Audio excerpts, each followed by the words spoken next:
جب حیات نبی پہ حملہ ہوتا ہے تو احمد رضا کی ضرورت پڑتی ہے، جب علم غیب رسول پہ حملہ ہوتا ہے تو احمد رضا کی ضرورت پڑتی ہے، جب نور مصطفیٰ پہ حملہ ہوتا ہے تو احمد رضا کی ضرورت پڑتی ہے، جب مصطفیٰ کے مختار ہونے پر حملہ ہوتا ہے تو احمد رضا کی ضرورت پڑتی ہے، جب مصطفیٰ کو مالک و مختار ماننے کی بات آتی ہے تو دشمنان رسول جب زبان کھولتے ہیں تو احمد رضا کام آ جاتے ہیں۔ آنکھیں کھولیے، انصاف کا چشمہ لگائیے۔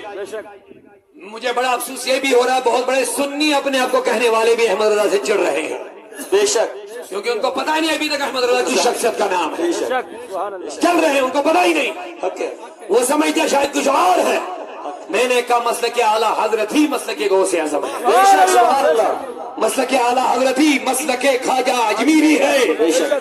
تو ترجمہ قرآن کا کیا ہے، بس اسی کو آپ پڑھیں، اس کتاب میں اعلیٰ حضرت کی تو کم سے کم 1200 کتابیں ہیں، لیکن کم از کم میں پڑھے لکھے نوجوانوں کو یہ بات بتانا چاہوں گا اور بابانگے دہل ان کو میں دعویٰ کے ساتھ کہہ رہا ہوں، صرف اعلیٰ حضرت صاحب نے اس ترجم کو مجھ قرآن باکس باقی ساری اردو ترجمہ نہیں ہوگا کیا؟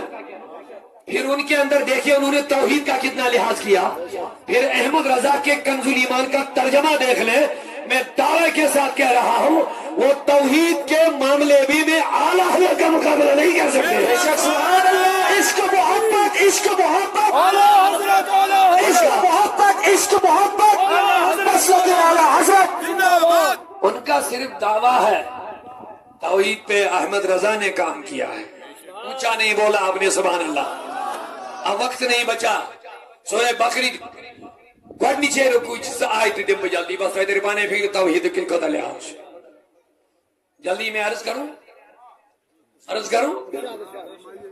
ان الذین کفروا سواء علیہم انذرتهم ام لم تنذرهم لا یؤمنون۔ ہمیں کہتے ترجم پڑھیوں تو ایس ترجم یاد یو ہے لگ بھگ بے شکی مولو کو کفر کر سواء برابر تمن کر انذرتهم ام لم تنذرهم لا یؤمنون، تو تم ڈرے تو یا نہ ڈرے تو لا، یہ ہے ترجمہ، لیکن کنز الایمان کا ترجمہ کچھ اور ہے جو حقیقت پر مبنی ہے۔ آپ کہیں گے فرق، باقیوں نے جب ترجمہ کیا تو بلا سوچے سمجھے اس کو ہم کہیں گے بے شک وہ کفر کو تم تے ڈرے تو کیا لا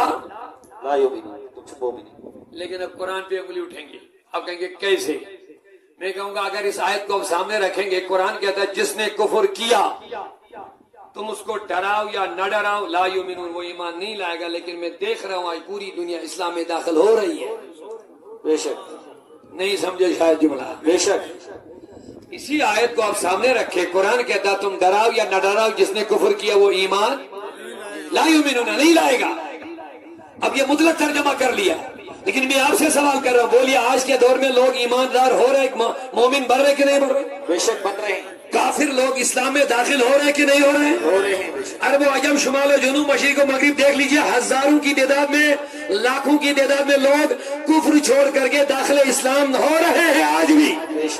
اب آیت کا کیا جواب دے دو گے؟ ٹکراؤ ہوا کہ نہیں ہوا؟ جواب نہیں دے رہے، پڑھے لکھے لوگ بیٹھے، آپ سے میرا سوال ہے قرآن کیا بول تو ڈرے تو کافر یا نہ ڈرے لا یؤمنون، ایمان نہیں ایمان نہیں، مگر آج لوگ ایمان آنن کے اندر اب آیت کچھ اور کہہ رہی ہے لیکن گراؤنڈ لیول میں کچھ اور ہو رہا ہے۔ بے شک، اب آپ ان کا ترجمہ پڑھیں گے تو مسئلہ کھڑا ہو جائے گا، قرآن پہ بات آ جائے گی، شاید قرآن سے غلط کہہ رہا ہے۔ قرآن اگر کہتا ہے جس نے کفر کیا تم ڈراؤ نہ ڈراؤ تو ایمان نہیں لائے گا، لیکن لوگ آج بھی ایمان لا رہے ہیں۔ بے شک، اب یہاں احمد رضا کی ضرورت پڑتی ہے۔ سبحان اللہ، آنکھیں کھولیے، انصاف کا چشمہ لگائیے۔ مجھے بڑا افسوس یہ بھی ہو رہا ہے بہت بڑے سنی اپنے آپ کو کہنے والے بھی احمد رضا سے چڑھ رہے ہیں، بے شک، کیونکہ ان کو پتہ ہی نہیں ابھی تک احمد رضا کی شخصیت کا نام ہے، چل رہے ہیں ان کو پتہ ہی نہیں، وہ سمجھتے شاید کچھ اور ہے۔ میں نے کہا مسلک اعلیٰ حضرت ہی مسلک غوث اعظم ہے، بے شک، سبحان اللہ، مسلک اعلیٰ حضرت ہی مسلک خواجہ اجمیری ہے، مسلک اعلیٰ حضرت ہی حضرت علمدار اور شیخ العالم کا مسلک ہی احمد رضا کا مسلک ہے۔ بے شک، سبحان اللہ۔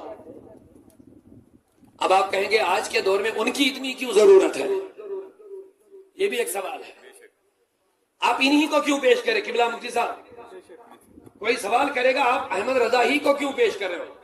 میں نے کہا اگر احمد رضا کے بغیر کسی نے اس آیت کا صحیح ترجمہ کیا تو مجھے دے دو، میں لے لوں۔ سبحان اللہ بے شک اگر ہے کوئی جس نے بہترین ترجمہ اس کا کیا احمد رضا کے زمانے میں یا اس کے بعد بھی، جو قرآن کا ترجمے کا حق ادا کیا ہو تو لا میں اس کو بھی پیش کرتا ہوں، بے شک لیکن ہر کسی نے بگاڑ دیا ترجمہ، تو احمد رضا کھڑے ہو گئے۔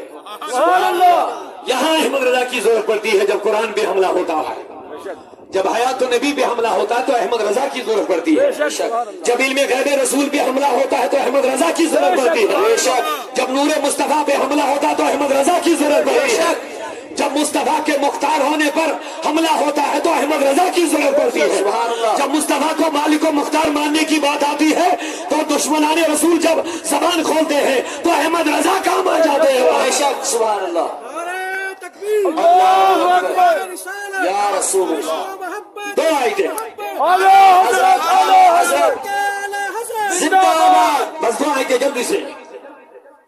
ان الذین کفروا سواء علیہم اانذرتہم ام لم تنذرہم لا یؤمنون تو ایک ڈرے یا نہ رہے تو لا یؤمنون مطلق ترجمہ یمو لوگوں کو فرقور بس کوئی اتمز ترجمہ یمو لوگوں کو فرقور اتمز ایسے نہیں کرتے تو ایک ڈرے تو نہ رہے کہ میں نے انہیں ایمان مگر لوگ چھ ایمان آج تھے۔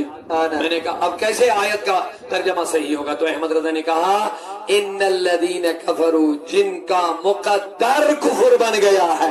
سبحان اللہ سبحان اللہ احمد رضا نے مطلق نہیں کہا کہ جس نے کفر کر لیا، کہا جس کا کفر ہی مقدر بن گیا ہے۔ سبحان اللہ اب بتائیے جس کا کفر ہی مقدر بن گیا اسے ڈراؤ یا نہ ڈراؤ؟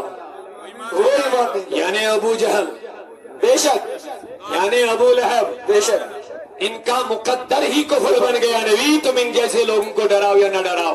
اب آپ بتائے وہ لوگ خود اس سے نکل گئے جن کا کفر مقدر نہیں بنا ہے کافر، لیکن تم ڈراؤ گے تو ڈر کے آئیں گے، لیکن جن کا مقدر ہی کفر بن گیا ان پر اثر کچھ نہیں ہوگا۔ سبحان اللہ اب یہاں پہ کوئی سوال کر سکتا ہے جناب یہ والا ترجمہ کہاں سے لا؟ بے شک میں نے کہا تم نے جب ڈکشنری کو پڑھ کے ترجم کیا تو آپ کا ترجمہ تو یہی ہوگا، لیکن جس پر نظر کرم مصطفیٰ کی ہوگی، بے شک سبحان اللہ جس کے رگ رگ میں مصطفیٰ کا عشق و محبت و تعظیم و تکریم ہوگا، اس سے قرآن کا صحیح ترجمہ ہمیں مل سکتا ہے۔ اسی شخصیت کا نام احمد رضا ہے۔ ماشاء اللہ سبحان اللہ نعرہ تکبیر نعرہ رسالت عشق